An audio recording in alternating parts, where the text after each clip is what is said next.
Okay, there. Hi, everyone. I am doing this recorded lecture for Chapter 11 of our Principles of Accounting textbook.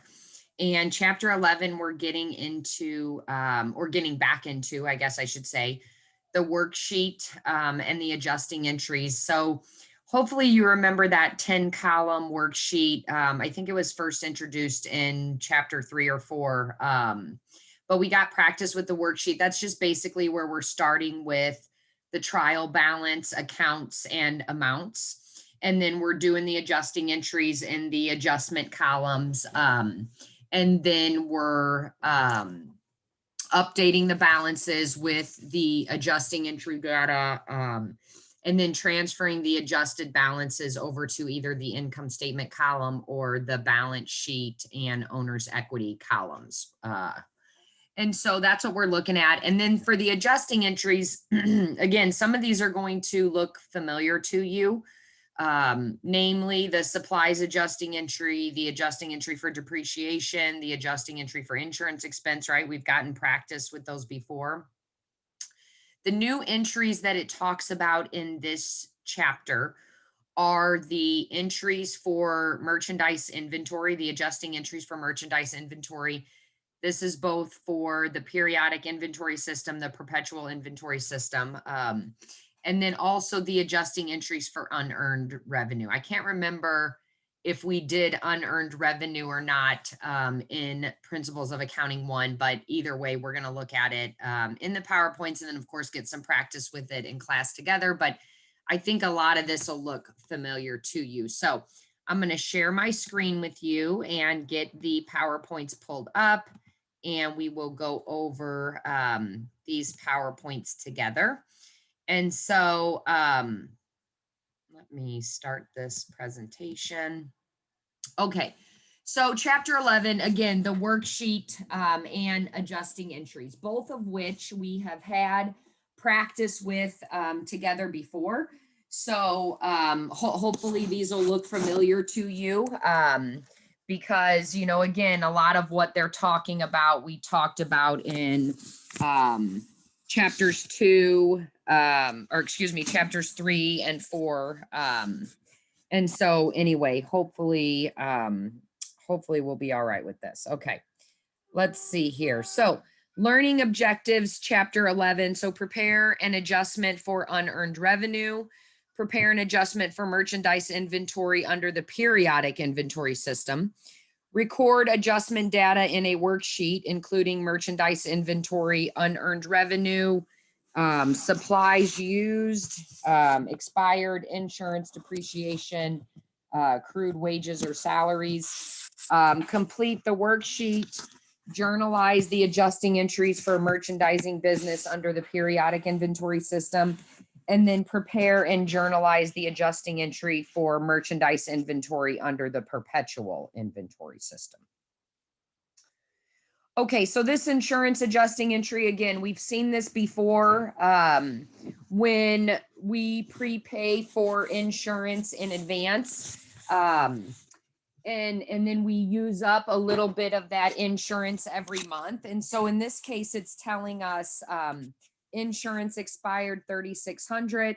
And so it's giving us the amount, and we can see the adjusting entry here from the T accounts.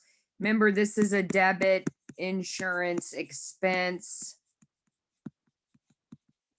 for 3,600, credit prepaid insurance 3,600, right? So hopefully that looks familiar to you. That's definitely one that we have done together before. Depreciation adjusting entry is another one that we have done together before. So hopefully this looks familiar to you. So additional depreciation, 1,800. They're giving us the amount. We don't have to calculate anything here. But basically this would be just like it's showing us in the T accounts. This would be a debit to depreciation. Hot dog. Depreciation expense. Depreciation expense.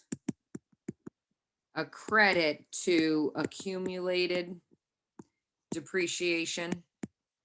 right? And that's just what they're showing us here in the T account. All right, so adjusting entries. So the couple new adjusting entries, and again, unearned revenue, we might have already gotten practice with unearned revenue. I can't remember. But unearned revenue is basically when our customers pay us in advance. And so, the customer pays us in advance and then we owe them some type of product or service, right? And so like it's showing here, so unearned revenue, customer pays us in advance, right? And so just like it's showing here, adjustment could apply to a merchandising, manufacturing, or service business. So in the case of a manufacturing or a merchandising business, then we would owe our customers, we would owe some type of product, right? If we had a merchandising business or manufacturing business, our customer paid in advance, we owe them some type of product then, right? Of course, in a service business, if our customers pay us in advance, then we owe them some type of service. So an example we could think about this is maybe for landscaping services. Maybe we pay cash in advance for landscaping services, right? So then the landscaping business owes us landscaping services type deal, right? And so when we're doing, and we're going to see this on the next slide, when we're doing this unearned revenue adjusting entry, unearned revenue is considered a liability. And so when we're doing this adjusting entry, we're debiting unearned revenue, crediting revenue type deal. For merchandise inventory, the adjustment that we're going to be learning, basically what we have to do is we have to look at what is the physical count of inventory, and that's how many units we can count on our shelves, basically, right? What is the physical count of merchandise inventory compared to what it says we have in the computer system? And when and if, and usually there is a difference because of inventory shrinkage, when we need to adjust this account, then we're adjusting merchandise inventory, right? And so as we're going to see, we can do the periodic system, we can do the perpetual system. We've talked about both of those together before. If it's the periodic system, it's 2 adjusting entries.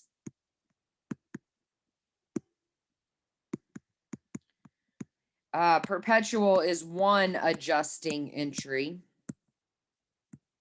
And so with the periodic system, the accounts that we're going to use merchandise inventory, but then we're also going to use this account. I don't know if you guys remember this income summary. We're also going to use this income summary account. And there's 2 entries because basically what we're going to do, whatever the inventory was at the beginning of the year, we're going to zero that out. And then we're going to debit it with the amount of inventory at the end of the year. So those are our 2 entries. And then with the perpetual inventory method, there's only 1 adjusting entry. And basically we're going to also use that merchandise inventory account. But with perpetual, we're going to also use cost of goods sold account in our adjusting entries. Okay, so the adjustment for unearned revenue. So like we mentioned, unearned revenue is cash received in advance for goods or services to be delivered or performed later, right? So we owe, it's considered a liability because we owe our customer that paid in advance, we owe our customer either product or service, right? They paid us in advance. And basically that revenue recognition principle relates to this because, again, even though the customer hasn't paid, excuse me, even though the customer has paid us cash, we don't record the revenue until it's actually earned. So unearned revenue is considered a liability. It's not considered revenue, right? Not revenue. It's not considered revenue. Even though revenue's in the name, it's not revenue. It's actually a liability. We owe our customers that, right? And so that relates to that revenue recognition principle, because again, the revenue recognition principle, which I believe we talked about in chapter 1 or chapter 2 or something, the revenue recognition principle states that we have to record revenues when they're earned rather than when the cash is received, right? So if payment is received in advance, so payment in advance, we use unearned revenue account. Okay. If payment is after service or product is provided.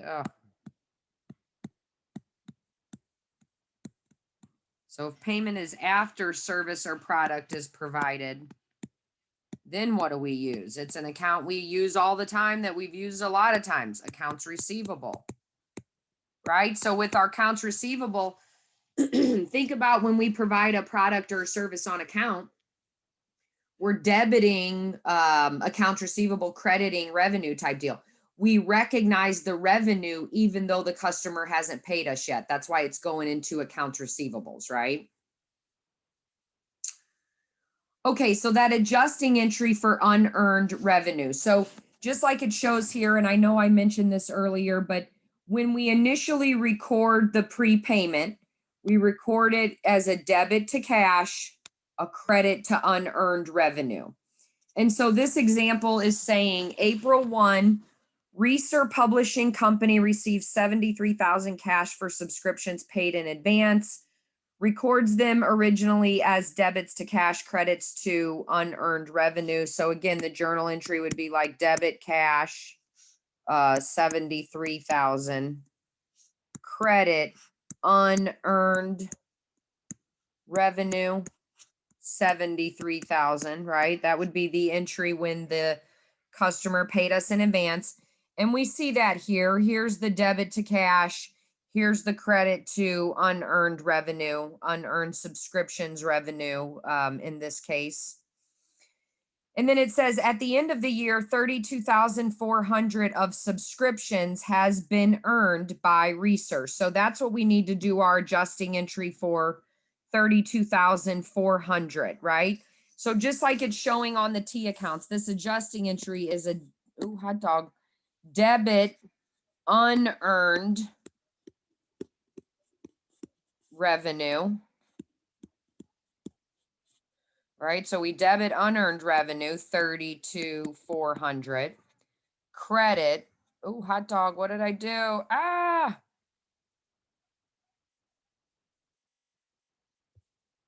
Oh man, hold on, where are we at? Oh, here we go.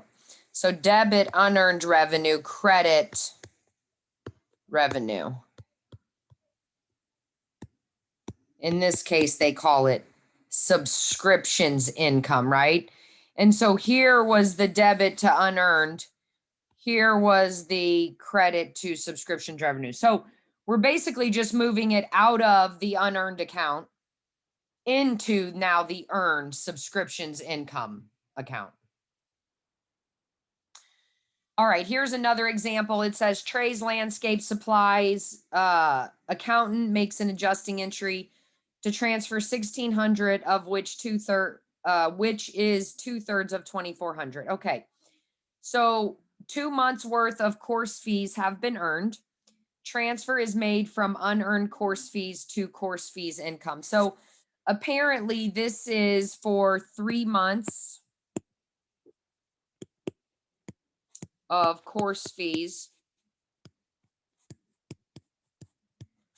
right? So 2,400 divided by 3, 800 per month. And we've earned 1,600, so 2 months, basically, right? So again, when the customer initially paid us in advance, we debited cash, we credited unearned course fees, right?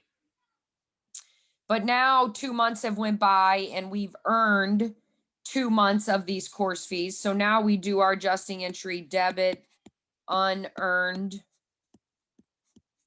course fees, 1,600, credit course fees income, AKA course fees revenue. I wish they would be more cohesive or, you know, kind of use the same terms all the time, but course fees income / revenue. Okay. All right, here's another example of those journal entries. On June 1, Thompson Company receives $148,540 in cash for subscriptions covering 2 years. At the end of the year, December 31st, Thompson finds that 94,302 of the subscriptions have been earned. Record in general journal form, A, the original receipt of cash on June 1, and B, the year-end adjusting entry for Thompson Company. So again, here's the 148,540. Here's that entry, debit to cash, credit to unearned revenue, right? And then we earn 94,302.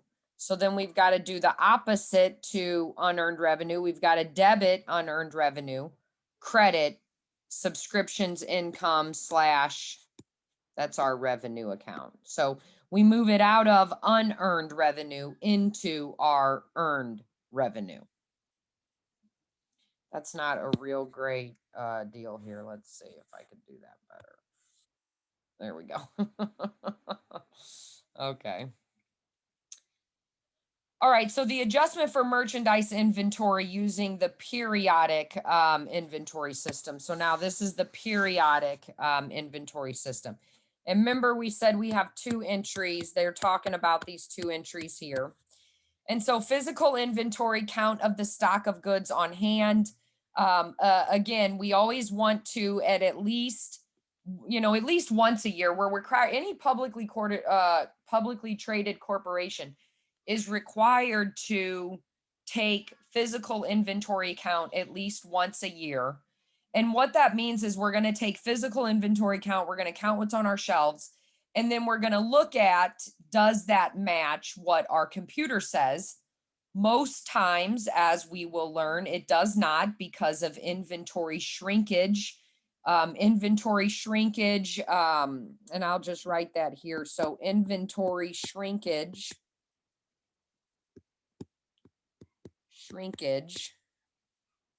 can include anything from theft, damage, or goods becoming obsolete. We can't sell them anymore. They're obsolete. Either way, our inventory is shrinking, basically, right? So we have to record that adjusting entry. And so it says, after a physical count of merchandise has been taken, one method of adjusting entry is to make 2 entries to record the dollar amount of the inventory.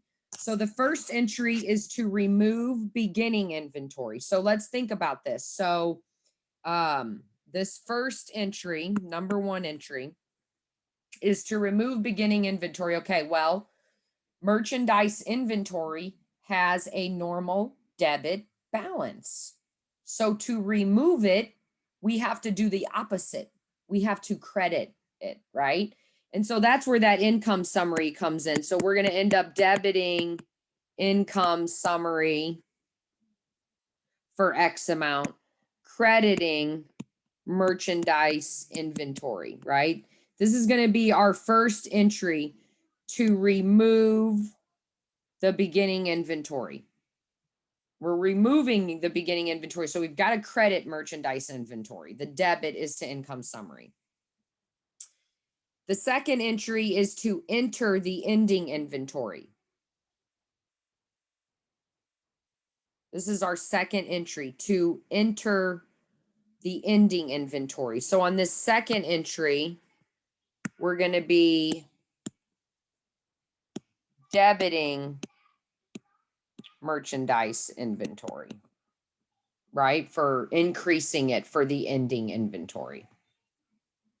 Oh, I forgot to do that. That's okay. We're going to see an example here. So the adjustment for merchandise inventory using the periodic inventory system. The firm has a merchandise inventory balance of 180,000. This represents the cost of the inventory at the beginning of the fiscal period. The firm takes an actual count of stock on hand at the end of the fiscal period, determines the cost of ending inventory to be 186,000. So we have merchandise inventory balance at the beginning of the year of 183. And then at the end of the year, it should be 186. So what do we need to do to get it from 183 to 186, right? And so step one, eliminating the amount of the beginning inventory from the merchandise inventory account by transferring it into the income summary account. Again, we said this is debit, income summary, credit, merchandise inventory. Step two, entering the ending or latest physical count of merchandise inventory recorded on the books, the cost of the asset remaining on hand, entering the ending inventory. So it says here, the reason for adjusting the merchandise inventory account in these two steps is that both the beginning and ending amounts appear as distinct figures in the income statement columns of a worksheet, and these columns are used as the basis for preparing the income statement. And we're going to see examples of that, right? Okay, so here's the example of those adjusting entries. And so we see here, again, this would be the beginning balance, right? Here's our beginning balance, 183,000. So to get this off the books, we have to, just like it's showing here, debit, income summary, credit, merchandise inventory, right? We see that debit here, debit here, and then we see the credit there, right? All right, and then the second one, now to put the correct amount of inventory on our books, is the debit to merchandise inventory, credit to income summary. Credit income summary. I forgot to write that on the last slide, but that's okay. We're going to see it anyway. Well, we're looking at it now, but we're also going to see these entries as well. So. Okay, so here is that worksheet. Hopefully this is looking good to us. Hopefully this is looking familiar to us. We've gotten practice with this before. Now we've just got some new accounts down here. You see the, what? These are new to us. Sales returns and allowances, freight down to freight in. These are new. We didn't have these on our last one. I don't know. I can't remember if we had unearned fees on our last worksheet or not, but cash, notes receivable, accounts receivable, inventory, that might be a new one for us. Supplies, insurance, land, building, accumulated depreciation on a building, on equipment, liabilities, right? So expenses, sales, this is our revenue, sales revenue. So remember, we're going to do, adjustments, 6 or 7, whatever, 5 or 6 or 7 adjusting entries. And then we'll have the columns for the, remember the next columns, because this is the trial balance. So then we do our adjustments, and then we update the balances in the adjusted trial balance. Would be those next two columns, right? We would update the balances. And then from there, we'd carry the balances over to either the income statement or the balance sheet, right? All right, anyway, we'll see some examples of this. So this one says Morgan Company's beginning inventory amounted to $264,072. And so we see that here. That's our beginning inventory. So like beginning of the year type inventory, right? A physical count at the end of the year reveals that the ending inventory amount is $267,322. Record the necessary adjustments in the T account. So again, we see the debit to merchandise inventory, the credit to, I'm going backwards here. We see the debit to income summary, the credit to merchandise inventory, right? That's that first entry, letter A, the first entry.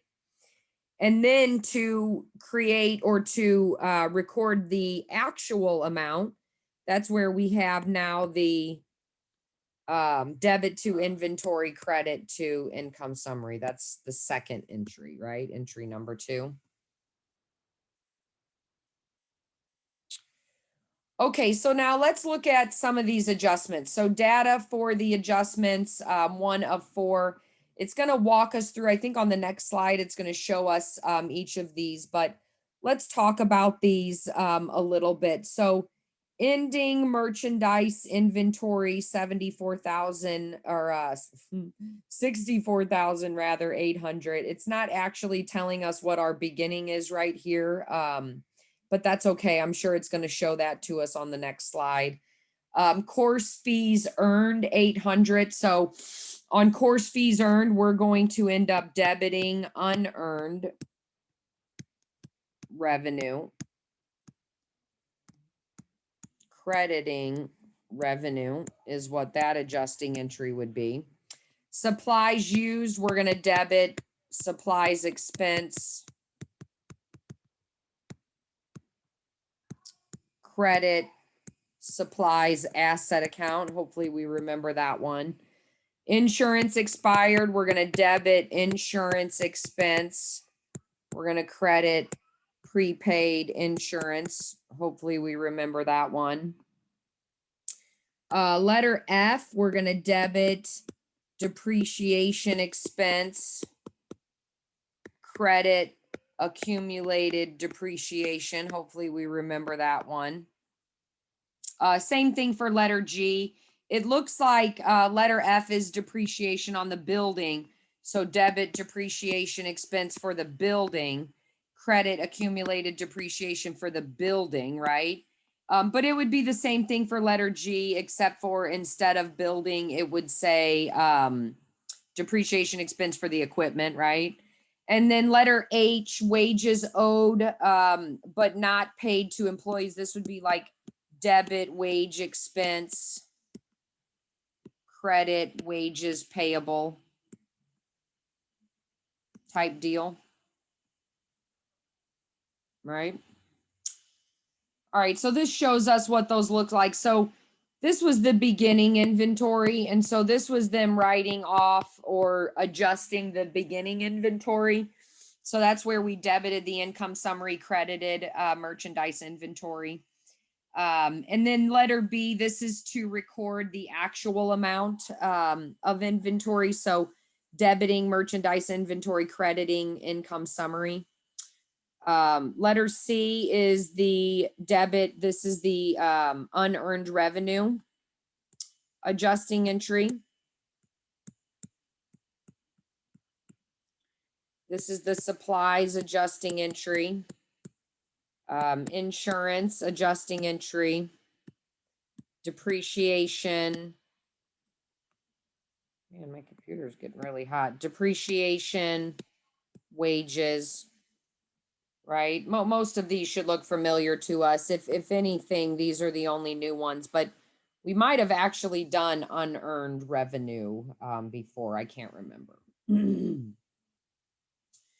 Okay, and now this is just showing us in each of them how these T accounts look. So these are the merchandise inventory income summary T accounts for both adjusting entry A and adjusting entry B. This is our unearned revenue adjusting entry. This is our supplies adjusting entry. This is our insurance adjusting entry. This is depreciation. This is depreciation on the building. Here's depreciation of the equipment. And then again, those wages not paid to employees at the end of the year, right? So anyway, just a kind of review of what those look like. Okay, so as we can see on this, once we do our adjusting entries, then we fill out those adjustment columns with all of our adjusting entries, right? And then remember, the next step would be to do the adjusted trial balance, would be the next two columns. And I'm sure it's going to show this to us, but let me pick one that's easy to add up. So accumulated depreciation on the building was 51,000. We credited another 3,500. So on our adjusted trial balance, now that would have a credit balance of what? 54,500 would be the updated balance, right? Let me see another one here that's easy for me to add. Unearned course fees. It looks like unearned course fees had a credit balance of 1,200. We earned 800 of that. So the remaining balance over here would be 400. Let's see if there's another one that's easy for me to add up. Well, here we can talk about these depreciation expenses. You know, before they were zero, right? Before they were blank, before they were zeros. And so now we've debited and expenses, remember, expenses always have a debit balance. So this would be like a zero here, a zero here, right? They had zero balances. Now we debited 3,500. So now in one of them, we'd have a $3,500 debit balance. In the other, we'd have a $4,900 debit balance, right? But again, we'd go through and we would, you know, it essentially update all of the balances, and then we'd make sure that these equal, right? So debits equal credits. Okay. All right, so completion of the worksheet. Again, we've gotten practice with this before. You know, it's just there's a couple new things just for the simple fact that we're dealing with some of these new accounts that we've been talking about in the past couple chapters. And so adjusted trial balance columns are eliminated to reduce the number of columns in the worksheet. That's fine if they adjust those, or they delete those rather. Then we just have an 8-column worksheet instead of a 10-column worksheet, but we know how to handle it either way, so that's fine. Account balances are carried directly into the income statement and balance sheet columns after the adjusting entries are made. So all of the accounts that have a debit balance, expenses, sales returns and allowances, sales discounts, purchases, freight in, income summary, those will all be listed in the debit column of the income statement. And then all the accounts that have a normal credit balance, revenues, purchase returns and allowances, purchase discounts, income summary potentially, would be listed on the credit side of the income statement columns. And then remember, on the balance sheet, assets, drawings are on the debit side, accumulated depreciation, liabilities, and capital are on the credit side.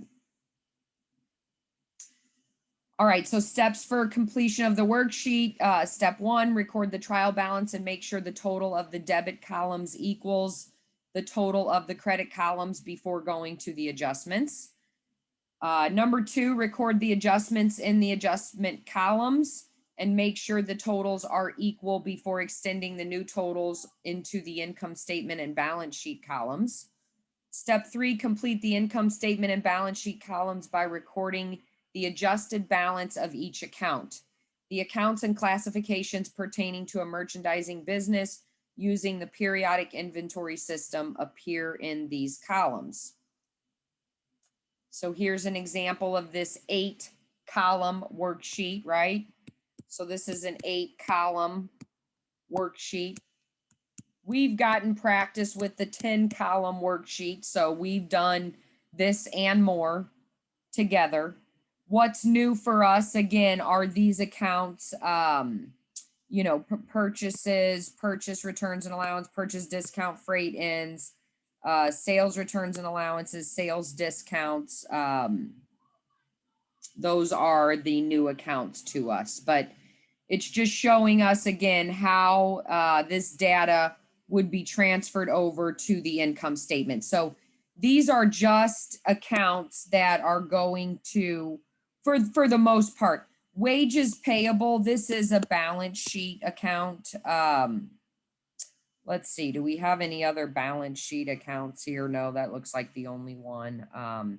So wages payable is a balance sheet account. And so that's why you see that balance carrying over to the balance sheet. It's not on the income statement. That's a balance sheet account. But otherwise, the remaining accounts flow over to the income statement. So sales flows over to a credit balance on the income statement. Sales returns and allowances flow over to the debit side. Sales discounts flow over to the debit side. Now let's talk real quick and just remind ourselves. Remember, net sales, okay? So if we take our total sales, shoot, I'm already messing up. Total sales minus sales returns and allowances minus sales discounts equals our net sales. So in this case, if we wanted to get our net sales, we'd have 257,180 minus 940 minus 1980, and that would give us our net sales, right? I don't have my calculator in front of me, and I'm not going to try to do this in my head, but you guys get the idea, right? Net sales. So just kind of keep that in mind. And then also what we're going to end up seeing here is that we get to purchase net purchases similarly to that. So we think about these purchase discount,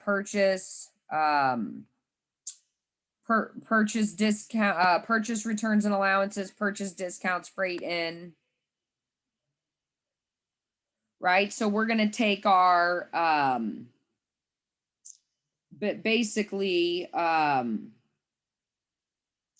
you know, purchases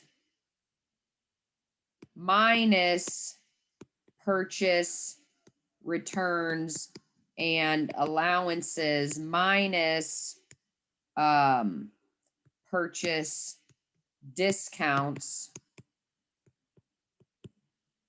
and that's going to give us our net purchases. And then we also, one thing have to keep in mind is the freight in. So then if we take net purchases plus freight in, that's the cost of delivered purchases. Anyway, we're going to see some examples of this as we continue on. I don't think we've got too many more slides left, but just to give you kind of an idea, you know, again, some of these are just flowing over. You know, you look at here, some of these expenses are just going right to the income statement columns.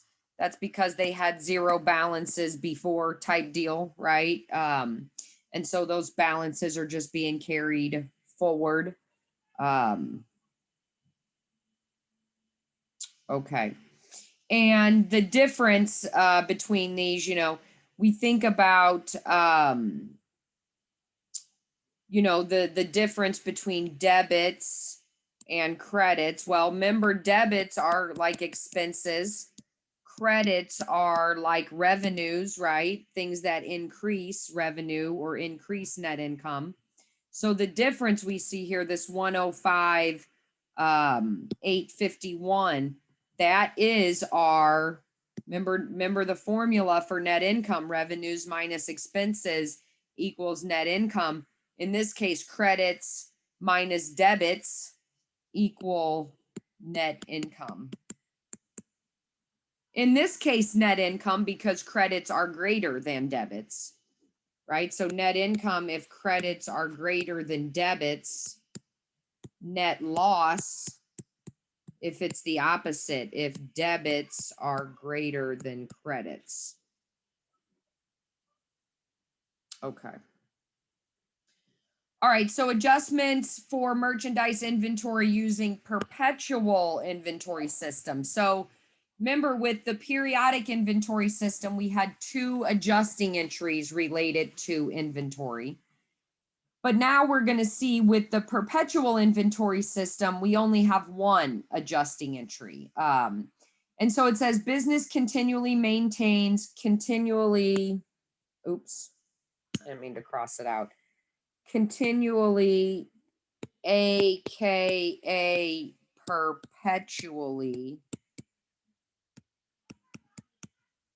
right? The business perpetually maintains a record of each item in stock under this system. When merchandise is purchased, merchandise inventory account is debited for the cost of the merchandise. Accounts payable or cash is credited. We've seen that before. Inventory shrinkage, I talked about this a little bit already. When the amount shown by the physical count is less than the computer record, and this is usually either due to errors, shoplifting, damage, obsolescence. In any time that inventory reduces, it is shrinking, right? All right, so the adjustment for the perpetual inventory systems, journal entries for the sale of merchandise. So when we sell merchandise on account, we're debiting accounts receivable or cash. If we sell it on cash, crediting sales revenue, right? We've seen this before, sales revenue. And then we also have to do that second entry to record the cost of goods sold. And so that's where we debit the cost of goods sold account, credit merchandise inventory account, right? So again, we've seen these before. Say debit accounts receivable, credit revenue, that's the first entry.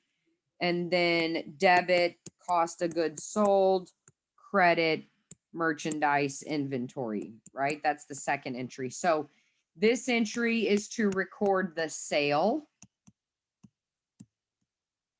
as we've seen before.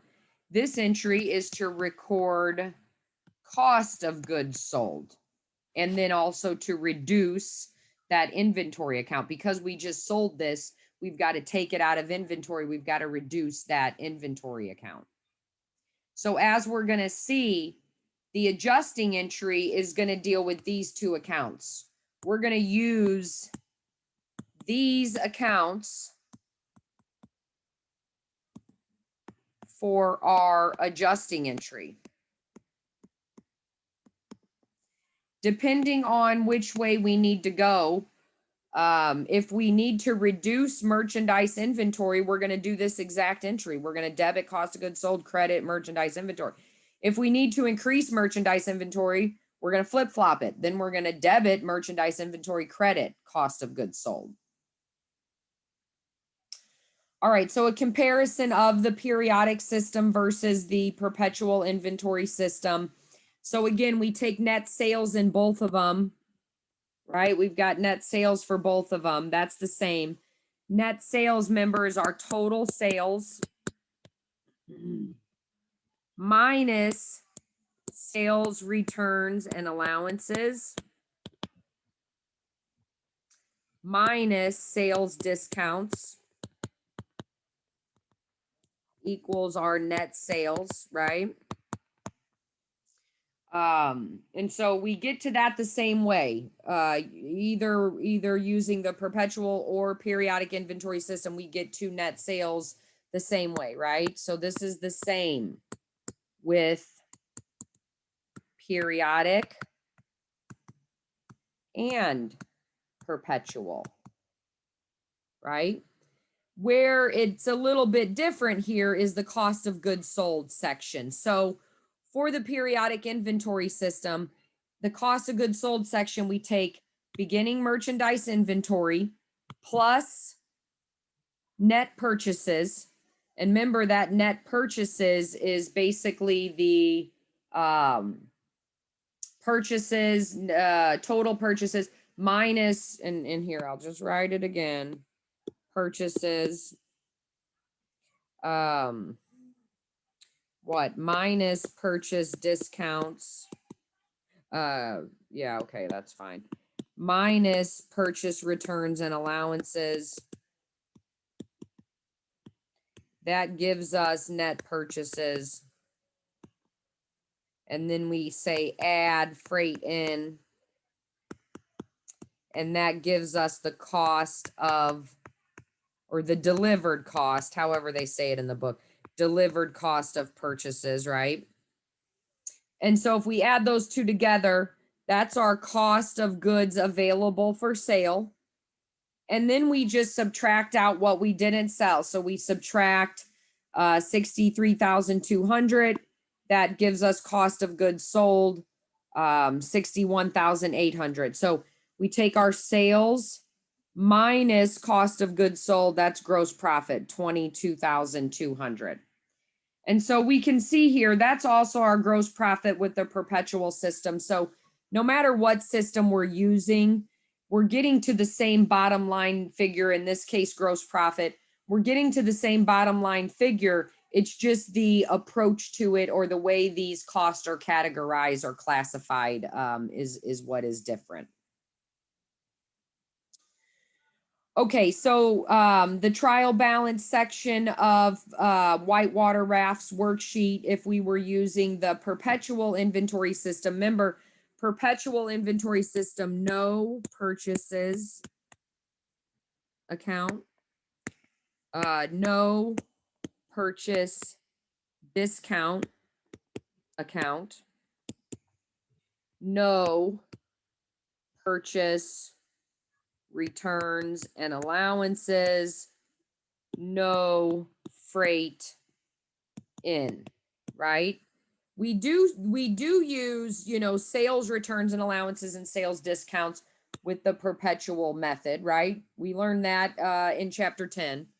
We do use sales returns and allowances and sales discounts with the perpetual method, but we do not use purchases. We do not use purchase discounts. We do not use purchase returns and allowances. We do not use freight in. Everything is recorded in merchandise inventory or cost of goods sold. Okay. All right, these are some of the exercises that we're going to do in class together. And so when we start this chapter on, in our next class meeting, we start some of these exercises. These are some of those exercises that we're going to be doing together. So as always, if you guys have any questions about this, you know where to find me. Feel free to email me, send me a message. I moved over to my chair to be a little bit more comfortable doing this recorded lecture. But anyway, yeah, so chapter 11, we'll start those exercises together in our next class meeting. I'll see you guys soon. Bye-bye.